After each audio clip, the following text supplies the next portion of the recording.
9 years ago, I met someone who, to this day, I still wish I hadn't. I was an isolated, bullied, and depressed 8th grader, plus-sized, in a sports-centric town. In other words, I was beaten and ridiculed daily. I couldn't make any friends with my new classmates, and all my old elementary school friends were placed in different classes. No one was in the same after-school groups as me anymore. We were also all in a scout group, but that disbanded before I entered middle school. I was so lonely that if someone talked to me without picking on me, it made me happy. I had a Google Plus account, the only social media I could access at school, that I kept hidden from my parents. I used it to check out my favorite fandoms and hopefully make new friends. One day, I was on Google Plus in the computer lab and commented under a piece of fan art of a character I liked. The person who posted the art replied to me almost immediately. I remember feeling excited when I saw the notification, my heart swelling with joy. We spent the next 10 minutes talking in the comments, replying so much that we flooded the section with our conversation.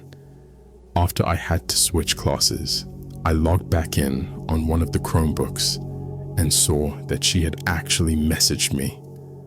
Her name was Haley, or so she told me. Years later, I'm not sure that was really her name. In the message, Haley told me she was 2 years older than me and that we had a lot in common. I spent the rest of the school day on my phone, not caring about anything in my classes.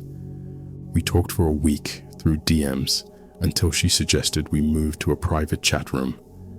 Later that day, we made a private chat on an online messaging site, and during our first conversation, we started with text messages. Then Haley asked if we could voice call. I was hesitant, but she assured me it was just to better communicate. After asking me multiple times, I finally gave in. After an hour of talking, she suggested we video chat. I agreed, both to make sure she was my age and to put a face to the name. Haley turned on her camera, and she did look like she was in my age range. I don't know why, but that fact haunts me more than anything else. The way she looked my age and how easily she smiled and spoke kindly made me feel like I had nothing to fear. I quickly believed I could trust her. We ended up talking for hours afterwards, with me practically on cloud 9. At first, everything seemed fine. We talked about school, our interests, and our favorite series. We chatted almost every day, staying up late and sharing silly pictures and memes. 6 months in, Haley asked if I wanted to meet her friends. I was ecstatic.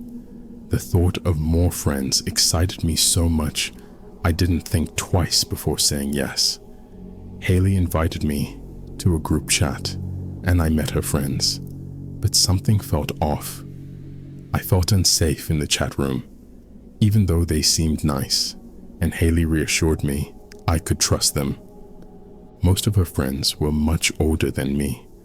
In a chat with 6 others, most were 18 or 19, but 2 guys were clearly in their 20s.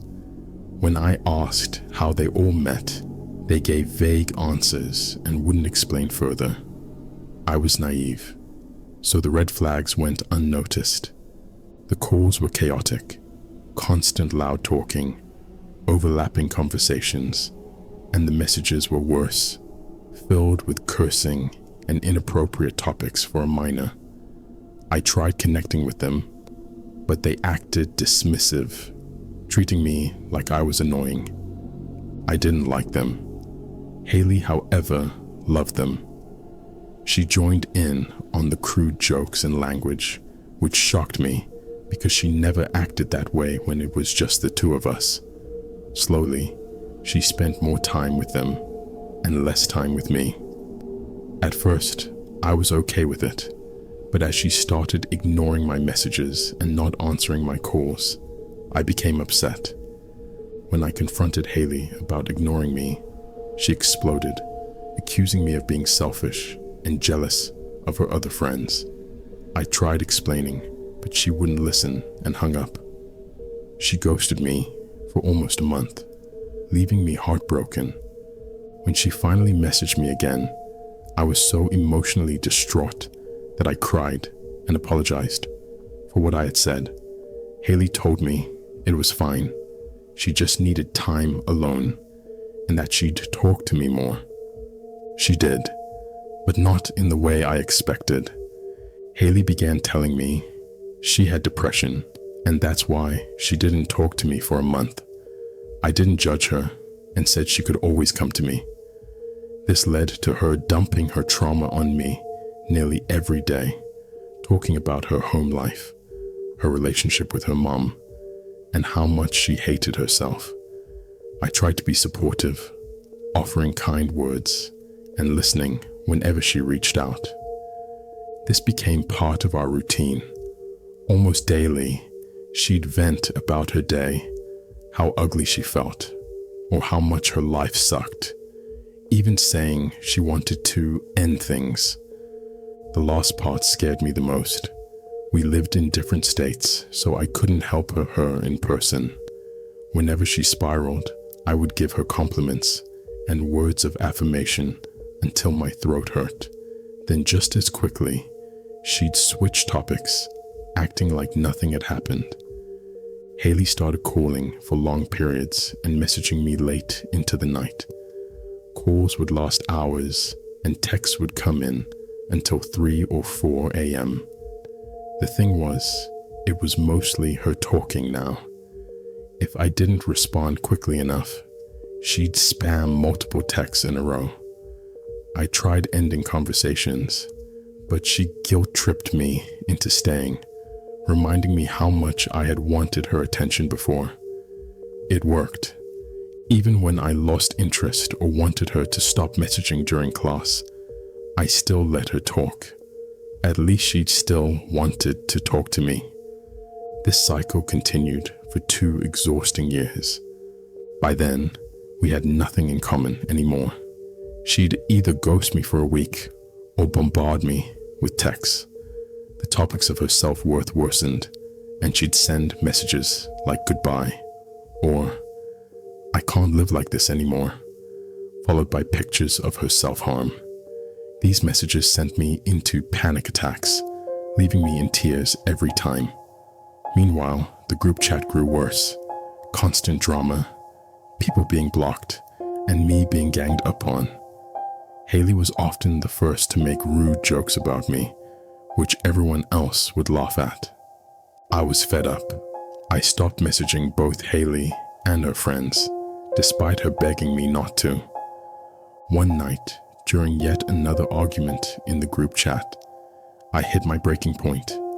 Tired of the drama and the mistreatment, I told them I was done, privately messaged Haley that I needed a break, and left both chat rooms. I blocked everyone, deleted my account, and erased the site from my computer's history. Once it was over, I felt like I had been freed from a prison. I cried in relief. Later, I found out that all the pictures Haley had sent me were stock images photoshopped. A bit of digging revealed that she was much older than she had claimed, at least 6 years older. Meaning, when we met, I was 14 and she was about 20. To this day, some things still haunt me, like the pictures of her self-harm and her disturbing messages.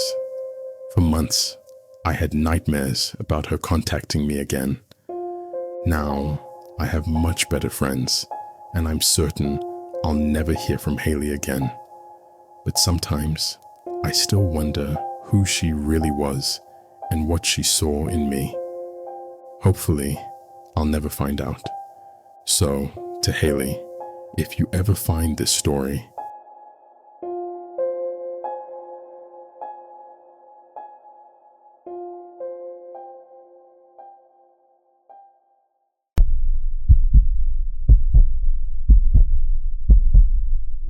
From age 13 until almost 15, I had a paper route. I delivered papers to people's doors 6 days a week. All of my customers, aside from the occasional grumps and chatterboxes, were absolutely wonderful. Most of them were older, and many were so happy to see me every day just to have someone to talk to. Many of them would leave me granola bars, water bottles, and even tips. Winter holidays were a great time because everyone who could left huge tips. It was a pretty good first official job. Eventually, some of the snowbirds moved back and became my customers.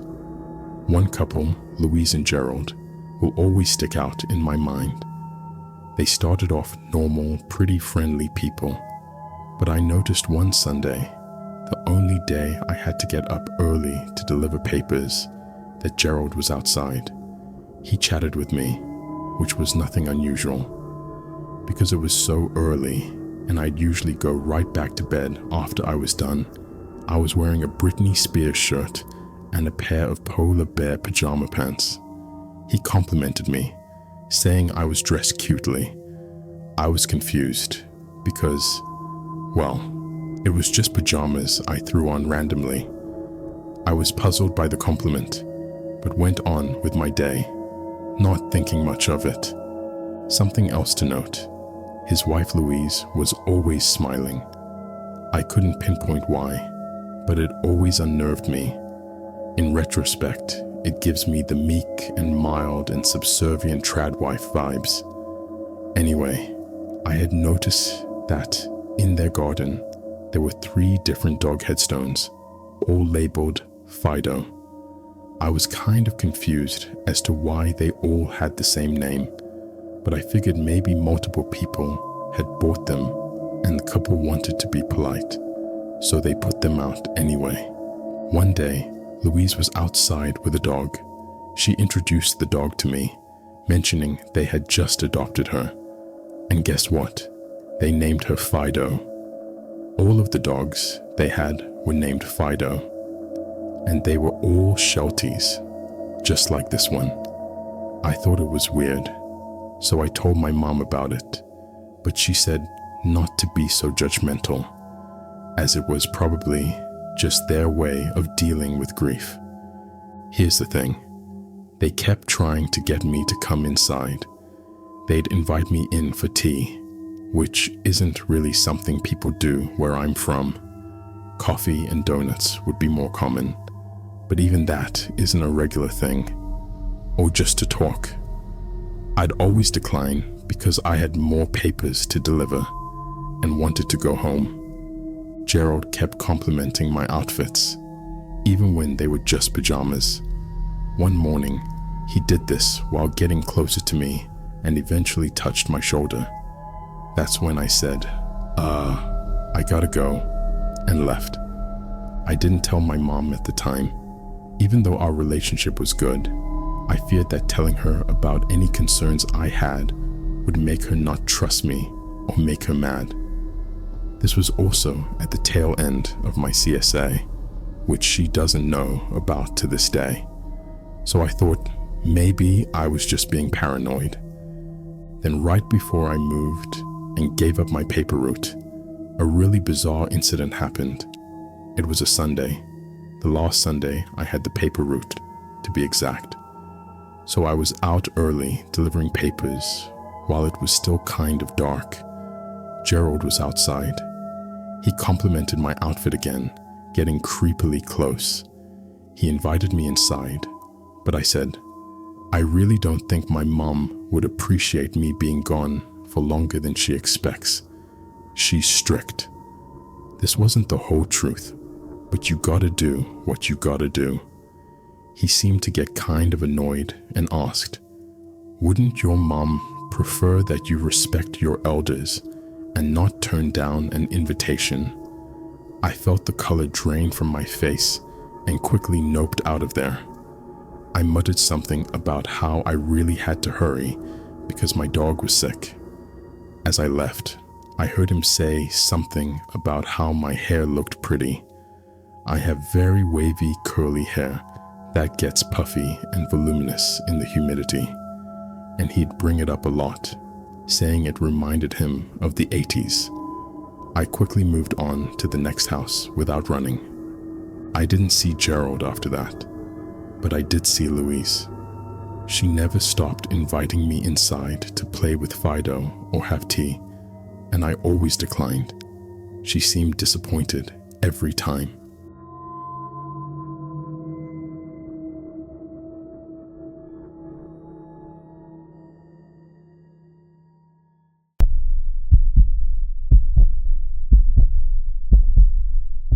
This was 11 years ago.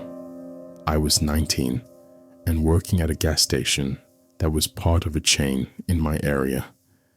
There were these two guys who were Marines that would come in regularly. One of them, who was of Asian descent, would always try to flirt with me. I acted oblivious and went on with my day.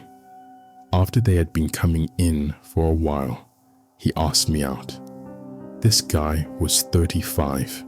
I carded him when he bought cigarettes because our store was super strict about checking IDs, so I knew his age. I said no and kept it professional, asking if he needed anything else. He would ask me out every time he came in and would get more and more frustrated when I said no. His body language and mood would noticeably change when I declined. I told my manager. He was making me uncomfortable, but she didn't seem to care and told me to treat all customers with respect. A couple of months later, my friend was looking for a used car on Craigslist and decided to check out the missed connection section to laugh at all the posts there. It's not a thing anymore, but it used to be like a dating section where you could post about seeing someone you were interested in but didn't get to exchange numbers or talk. To my horror, I found a post from this guy with my name, the name of the store I worked in, and the town. I don't have a common first name, and I was the only person at the store with that name. We had to wear name tags, so I knew 100% it was about me. The post was about how he saw me at work, thought I was pretty, and wanted to go on dates with me. I was so creeped out. I showed my dad, and he emailed the guy from the listing, telling him to fuck right off. I printed it out and showed it to my boss, and this awful woman told me to just go on a date with him and say you're not interested. I was livid. About a week later, the guy's friend came in alone. Mind you, these men were Marines and not small guys. I rang him up and he asked me, "What's your fucking problem? You don't want to go out with my friend because he's Asian. He really likes you. Racist." I stood my ground and said, "I won't go out with your friend because he's 35 and he is harassing me." Luckily, that was the last I saw of either of them. I got fired about a week later and found another job, waiting tables.